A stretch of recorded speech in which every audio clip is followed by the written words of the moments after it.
Assalamualaikum warahmatullahi wabarakatuh. Perkenalkan, nama saya Ayu Putri Khoiriyah dengan NIM 202111335 dari kelas 5I Hukum Ekonomi Syariah. Pada video kali ini, saya akan membuat book review yang disusun guna memenuhi tugas hukum acara peradilan agama dengan dosen pengampu yaitu Bapak Yusuf Wibisono, SAG, MSc, SHEL. Yang pada kesempatan kali ini saya akan mereview buku dengan judul yaitu Hukum Acara Peradilan Agama dilengkapi contoh surat-surat dalam praktik hukum acara di peradilan agama dengan penulis yaitu Bapak Abdullah Triwahyudi dan penerbit dari Mandar Maju Bandung tahun 2018 edisi revisi. Buku ini berjumlah sebanyak 258 halaman yang terdiri dari 9 bab, yang mana nanti satu persatu bab dalam buku ini saya akan jelaskan dalam review saya. Berikut hasil paparan dari review saya. Baik, langsung saja pada bab yang pertama, membahas mengenai lembaga peradilan di Indonesia yang dijabarkan dalam beberapa poin. Poin A yaitu Mahkamah Agung dan lembaga peradilan yang berada di bawahnya.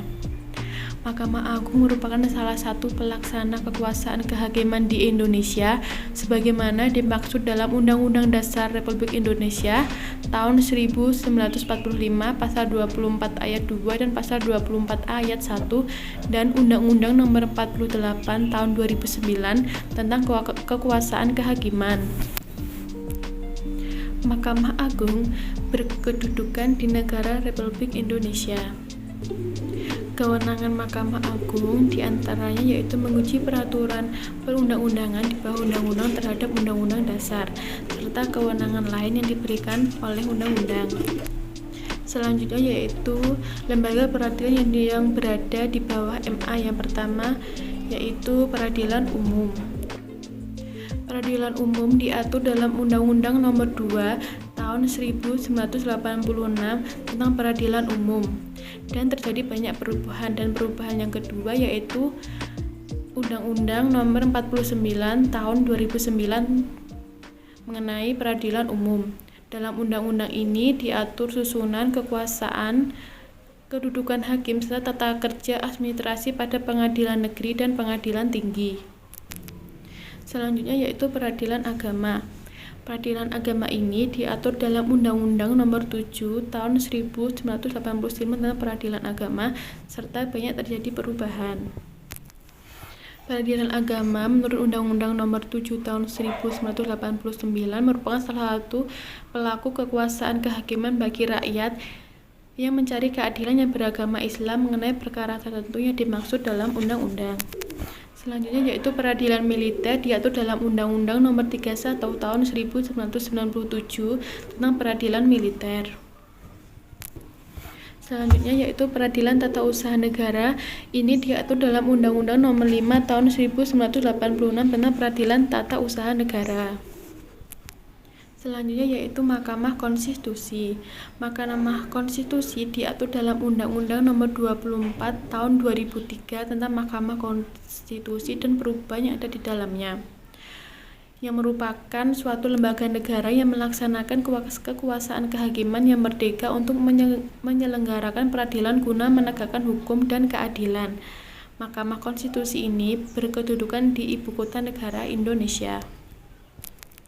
Pada bab ini dijelaskan dengan cukup rinci dan lengkap mengenai Mahkamah Konstitusi dan peradilan Indonesia. Selanjutnya pada bab 2 ini membahas mengenai pengertian dan sumber hukum acara peradilan agama. Hukum acara peradilan agama itu mengatur tata cara beracara di persidangan bagi para pihak yang berperkara di pengadilan, juga mengatur tata cara memeriksa dan memutus perkara yang diajukan ke pengadilan. Kemudian poin selanjutnya yaitu sumber hukum acara peradilan agama, yaitu diatur dalam Undang-Undang Nomor 7 Tahun 1989 dan perubahan yang ada di dalamnya. Selanjutnya yaitu hukum acara perdata, kompilasi hukum Islam atau KHI, Qonun, kompilasi hukum ekonomi syariah, dan yang terakhir doktrin dan ilmu pengetahuan. Pada bab ini dijelaskan dengan cukup baik dan rinci. Baik, langsung saja pada bab 3. Kali ini membahas mengenai tahap persiapan. Nah, dalam tahap persiapan ini terdiri dari beberapa poin. Yang pertama yaitu mulai dari apa itu permohonan dan gugatan. Permohonan ialah suatu perkara yang di dalamnya tidak ada pihak-pihak yang bersengketa. Sementara gugatan ialah pihak-pihak yang di dalamnya terdapat sengketa. Selanjutnya dibahas juga mengenai kewenangan relatif, yaitu wilayah hukum di mana pengadilan itu mengadili suatu perkara, dan kewenangan absolut yaitu mengenai jenis perkara yang diadili. Dibahas juga mengenai kewenangan absolut peradilan agama di Provinsi Nangro Aceh Darussalam, yakni merupakan hak khusus yang diberikan oleh Presiden kepada Nangro Aceh Darussalam untuk menerapkan hukum syariat Islam. Selanjutnya juga dibahas mengenai pilihan hukum dalam perkara warisan jika dicabut, kemudian kewenangan mengadili tidak meliputi sengketa hak milik antar orang Islam dan non-Islam. Kemudian juga dibahas mengenai pihak-pihak dalam perkara, dan yang terakhir yaitu kuasa. Yang mana kuasa ini apabila pihak yang seharusnya hadir dapat di pengadilan namun tidak dapat hadir dapat diwakilkan dengan surat kuasa dengan menunjuk penasihat hukum ataupun pengacara. Pada bab 3 ini dijelaskan dengan cukup rinci dan detail mengenai bagaimana tahap persiapan dalam mengajukan suatu perkara di peradilan agama. Baik, setelah kita membahas mengenai tahap persiapan, kemudian kita akan mempelajari mengenai bab 4 yaitu tahap pembuatan gugatan dan permohonan. Pada dasarnya, gugatan maupun permohonan diajukan secara tertulis. Namun apabila ada beberapa hal seperti tidak bisa menulis dan tidak bisa membaca, maka gugatan ataupun permohonan dapat diajukan secara lisan ke pengadilan agama. Pada dasarnya, permohonan atau gugatan memuat hal-hal yang berikut, yaitu identitas pemohon, uraian kejadian atau posita, permohonan atau petitum. Namun dalam permohonan tidak ada pihak-pihak yang bersengketa.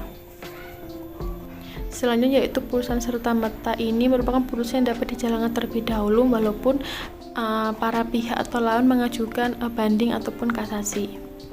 Selanjutnya yaitu putusan provisionil. Itu merupakan gugatan yang diajukan oleh pihak yang berkepentingan supaya dilakukan tindakan pendahuluan untuk kepentingan salah satu pihak, dan hasilnya merupakan putusan sela.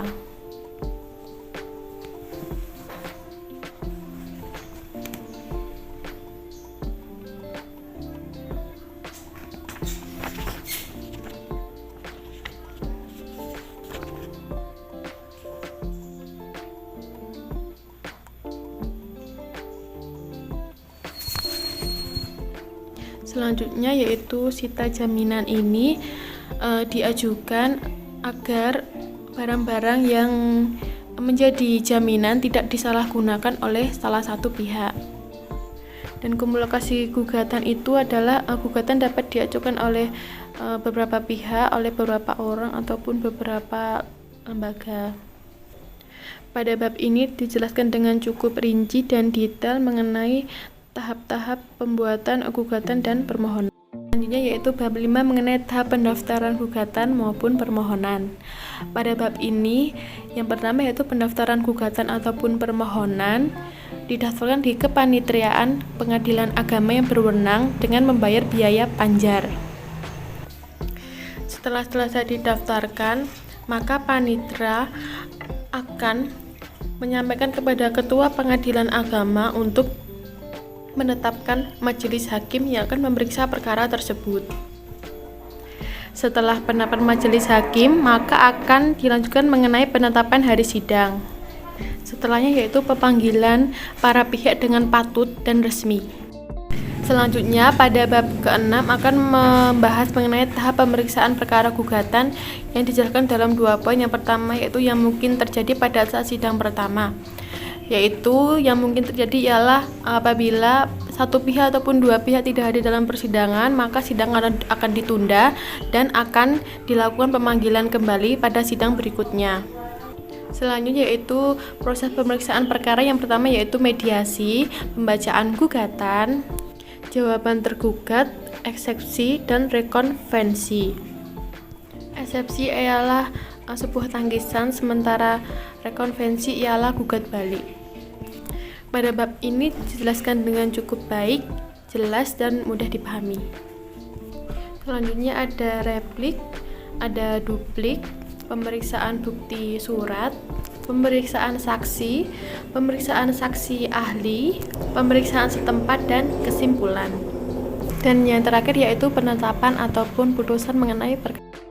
Selanjutnya pada bab ke-7 ini mengenai pembuktian. Nah, di sini terdapat 5 macam pembuktian. Yang pertama yaitu bukti surat, bukti saksi, persangkaan, pengakuan, dan sumpah.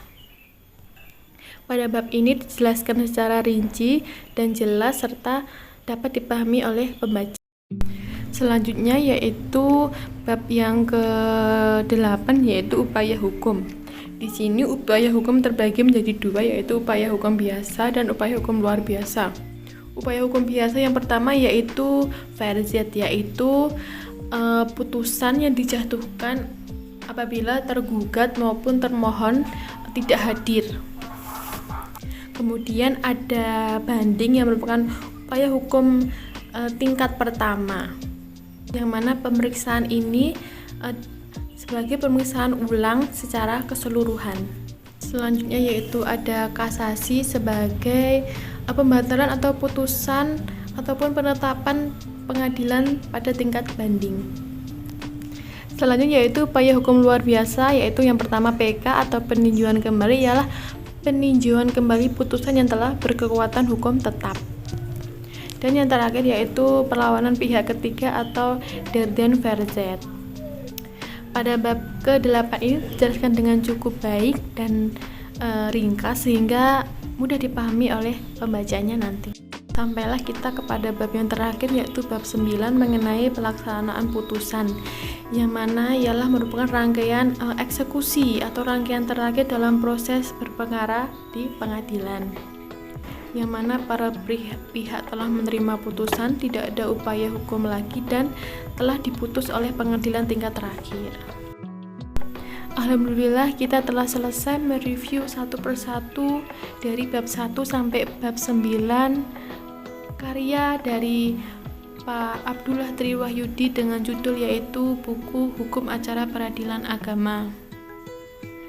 Saya memohon maaf apabila banyak kesalahan ataupun kekurangan dalam melakukan review. Secara garis besar buku ini sangat membantu kita dalam memahami hukum acara peradilan, yang mana dijelaskan secara singkat, jelas, serta mudah dipahami oleh para pembaca. Sekian video dari saya, review dari saya. Wassalamualaikum warahmatullahi wabarakatuh.